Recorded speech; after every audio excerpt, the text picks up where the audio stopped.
You know, it's funny how we think we know what something is going to be like until we actually live it. Back in 1981, I moved from the 14th floor of a high-rise apartment building to a house on 5 acres in Orange County, Virginia. At the time, I had been living in Boston while finishing my engineering degree, so I'd gotten used to city life. Traffic, noise, people everywhere. I thought moving to the country would simply mean a bigger yard and fewer neighbors. Looking back, I had no idea what I was getting into. Over the years, I've discovered there were 5 things that completely changed the way I thought about country living. The funny part is, there are also 5 of the reasons I'd never want to leave.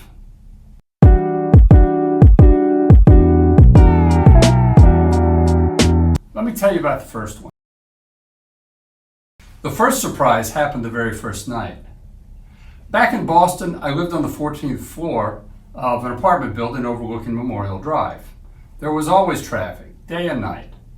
You eventually stop noticing because it's just part of life. I remember watching the Red Sox on TV one night when Carl Yastrzemski got his 3,000th career hit. The roar from Fenway Park came across the Charles River.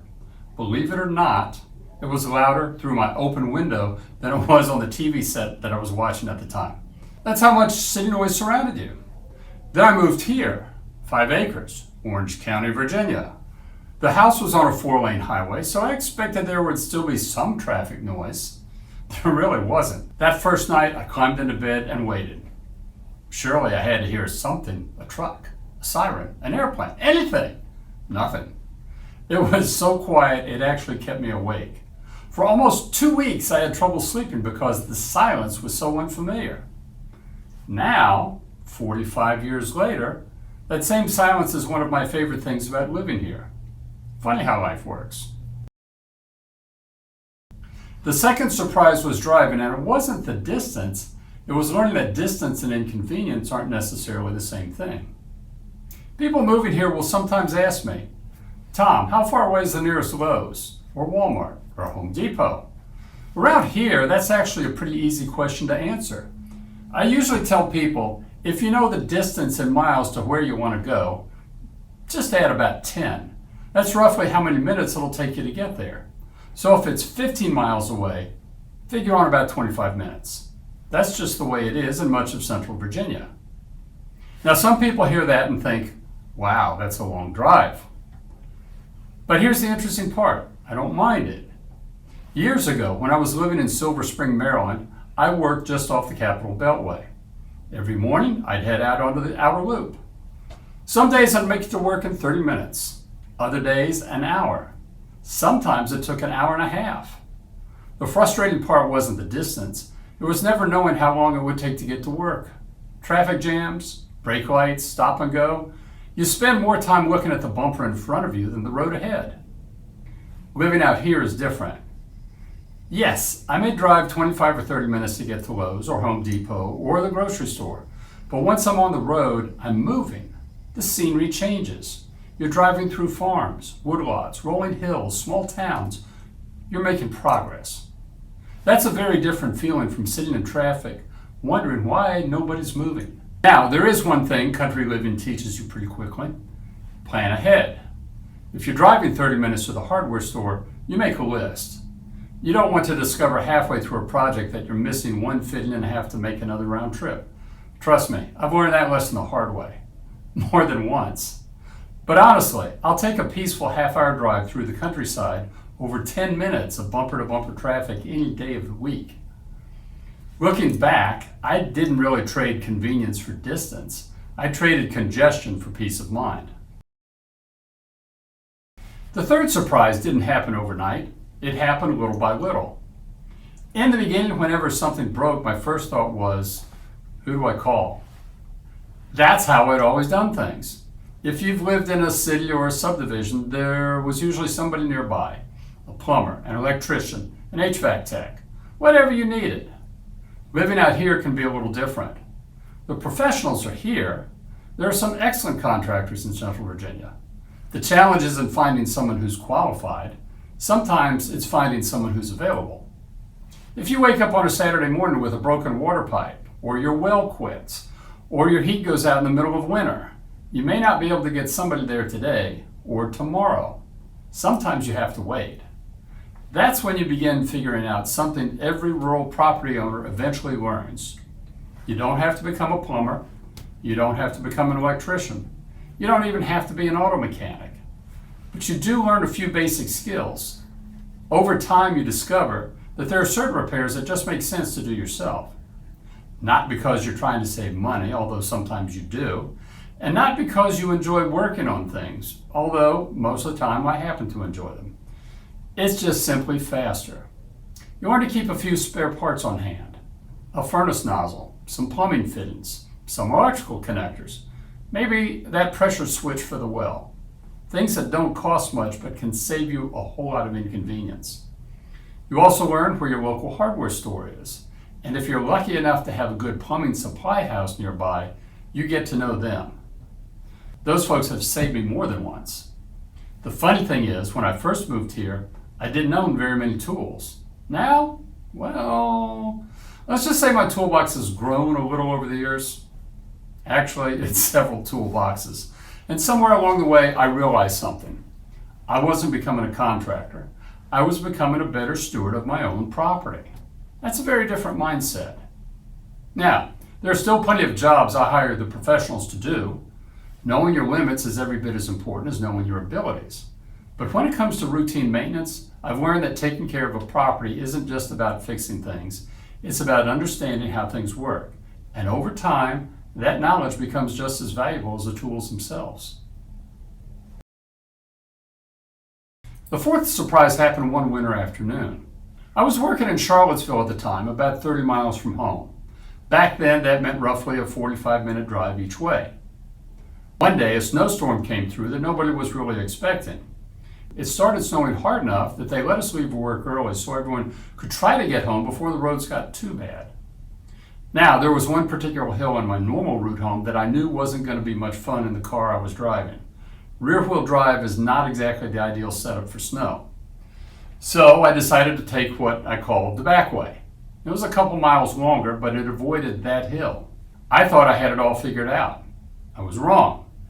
I had just made the last right turn before home when the rear end of the car suddenly started sliding. There wasn't much I could do. The car went completely sideways and settled nicely into the ditch. Well, now I'm sitting there, about 2 miles from home. It's snowing hard.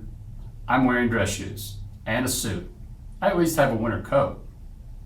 But I'm not going anywhere. So I shut the car off, climbed out, and started walking. Did I mention this was before cell phones? There was only one person I could think of who could help me, my neighbor, Mr. Knight. Mr. Knight farmed nearby, and I knew he had a tractor. So I knocked on his door. He opened it up. I explained what happened. He kind of smiled, shook his head, but he didn't hesitate. Not for a second. He put on his boots, pulled on his coat, walked me out to his barn, started up his old diesel tractor, which, being a cold diesel, took a little convincing that day to get started. Then he waved me over and said, "Hop on." We tractored the 2 miles back to my car. Now, he did leave me with one important job. Guess he got to crawl around in 6 inches of snow hooking the chain underneath the car. That would be me. He pulled me out, made sure I got safely back on the road, and that was that. No bill, no fuss, just neighbors helping neighbors. And I've never forgotten that day. Over the years, I've had opportunities to return the favor. Helping someone who's stuck, clearing a tree out of the road, doing whatever needed doing at the moment. That's just how rural communities work. I remember one winter carrying a chainsaw in the back of my truck. Someone at work asked me, "Why on earth do you carry a chainsaw around?" I had to stop and think about it. Then I realized, because around here, it makes perfect sense. During the winter, ice storms can bring down trees. Trees block roads. Sometimes the only way to get where you're going is to cut your way there. That probably sounds strange if you've never lived in the country, but out here is just being prepared. One of the biggest surprises wasn't learning to depend on myself. It was learning I could also depend on my neighbors. And that's something I wouldn't trade for anything. The fifth surprise took me the longest to realize. It didn't happen the first week or the first year. It happened gradually. One day, I simply realized I couldn't imagine living anywhere else. Some nights I'll be out in my driveway or yard and look up. If the sky is clear, the stars are incredible. You can see the Milky Way stretching across the sky. It's something I never really appreciated when I lived in a city. Not because I didn't care, it's just that I couldn't see it. Out here, you can. Sometimes my wife and I will stay in there together for a few minutes. No television, no phones, no traffic. Just a quiet evening under the stars. Those are moments you can't really put a price on. The same thing happens when I walk around the property. I've got about 11 acres this go round, and most of it's open.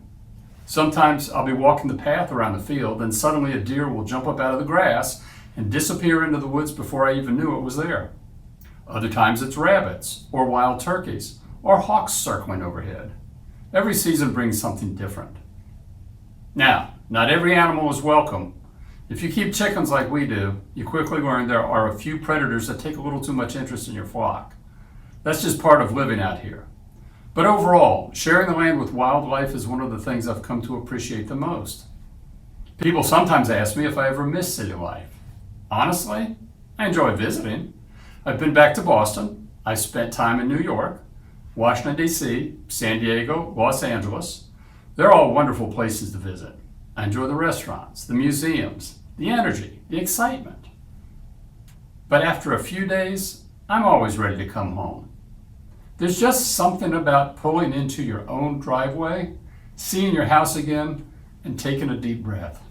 For me, that's home. When I moved to Central Virginia back in 1981, I thought I was simply changing where I lived. Looking back, I was changing how I lived. I learned that silence isn't something to fear, it's something to appreciate. I learned that a 30-minute drive through the countryside isn't nearly as stressful as 30 minutes sitting in traffic. I learned that owning property teaches you new skills you never expected to have. I learned that good neighbors are worth more than you realize, until the day you need one. And somewhere along the way, I discovered that this part of Virginia had quietly become home. If you're thinking about moving to the country, I won't tell you it's perfect. It isn't. You'll have projects, you'll have repairs, you'll have breakdowns. You'll spend more time at the hardware store than you ever imagined. And sooner or later, you'll probably find yourself buying another tool. But you'll also discover things you never expected. A quieter night, a slower pace, neighbors who show up when you need them. And maybe, just maybe, you'll find yourself standing outside one evening, looking up at a sky full of stars, wondering why you didn't do it sooner. If you've made the move from the city to the country, I'd love to hear your story. What surprised you the most? Leave a comment below. I read every one of them, and your experience may inspire a future video. If you're thinking about making that move and have questions about buying land, rural homes, or life here in Central Virginia, I'd be glad to help. Until next time, I'm Tom Wolfick. Thanks for spending a little time with me today, and I'll see you in the next video.